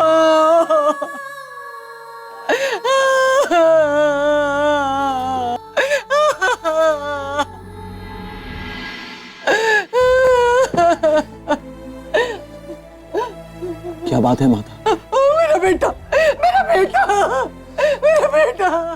क्या हुआ आपके बेटे को? बिना कारण मेरे बेटे को राजा के सैनिक उठाकर ले गए। इसका मतलब हमें देर हो गई पहुंचने में। मेरा बेटा निर्दोष है, मेरा नामदेव निर्दोष है। आपके बेटे की रक्षा हम करेंगे, आप निश्चिंत रहें। कुछ नहीं होने देंगे हम नामदेव को। यह हमारा एक मां को वचन है।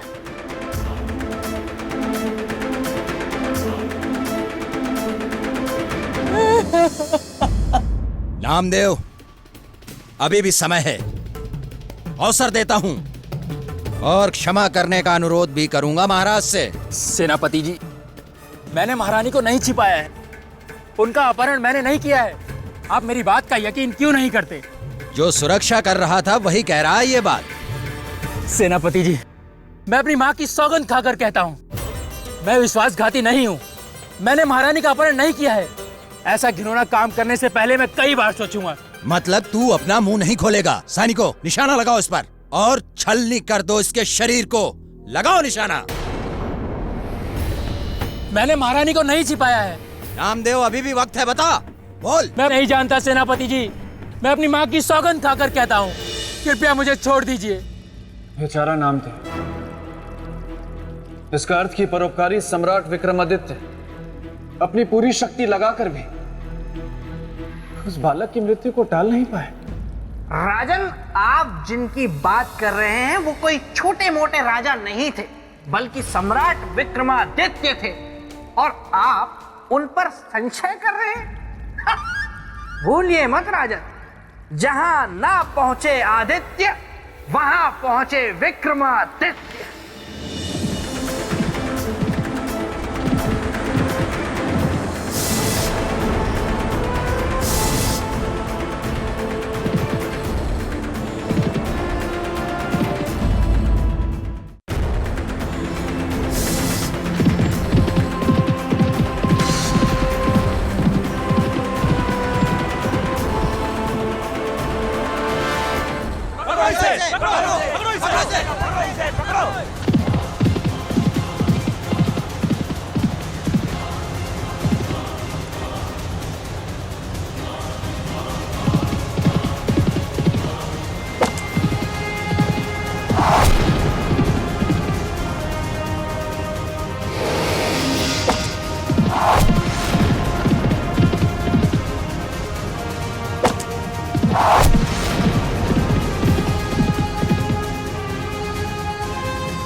देवदूत, आप कुछ बोलते क्यों नहीं? आप ठीक है देवदूत?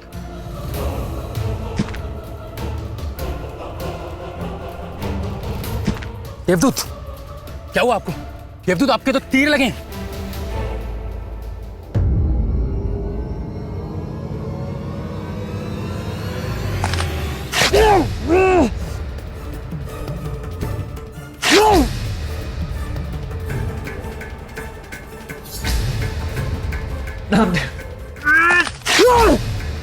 देवदूत, आप ठहरिए, मैं आपके लिए जल लेके आता हूं।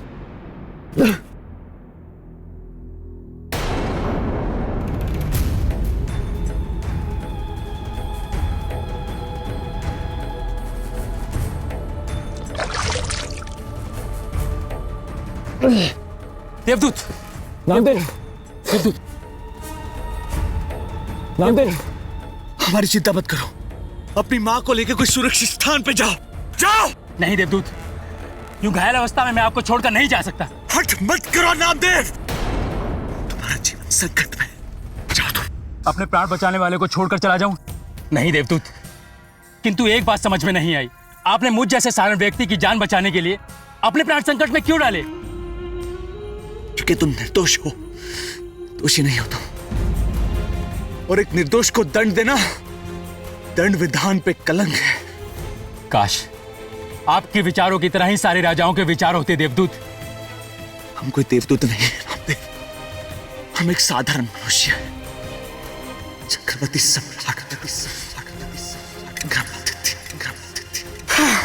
सम्राट, आंखें खोलिए सम्राट, सम्राट कुछ बोलिए, सम्राट, सम्राट कुछ बोलिए, सम्राट आंखें खोलिए।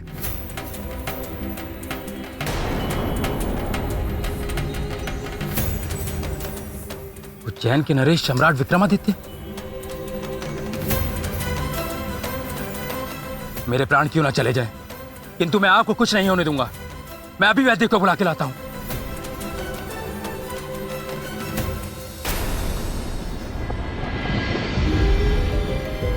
कोई सूचना, ना कोई संदेश। न जाने कहां किस अवस्था में होंगे सम्राट। हे परमात्मा, ये किस धीरज की परीक्षा ले रहे हैं आप?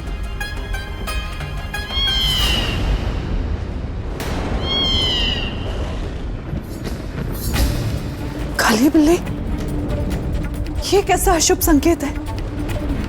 हे परमात्मा, हमारे सम्राट की रक्षा करना।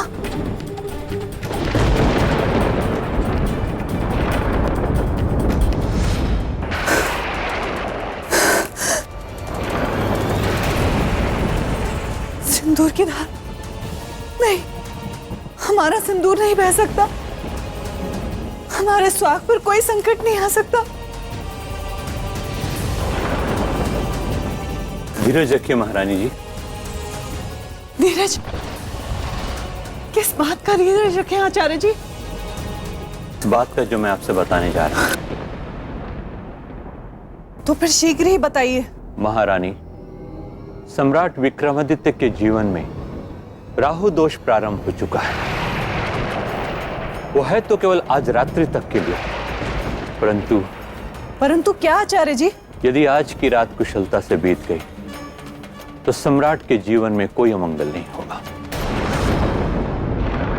और यदि हुआ तो? ईश्वर न करे ऐसा हो।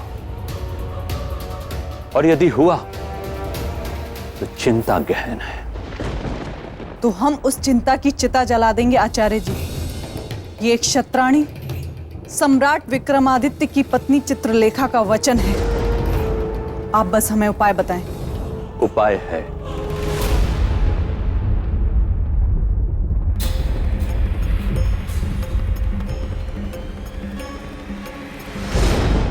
आचार्य जी, जब तक चित्रलेखा की नाड़ियों में सम्राट के नाम का रक्त बह रहा है, तब तक कोई काल उन्हें छू भी नहीं सकता। और यदि किसी काल ने उनके निकट आने का दुस्साहस भी किया, तो एक सुहागिन का श्राप उसे जलाकर भस्म कर देगा।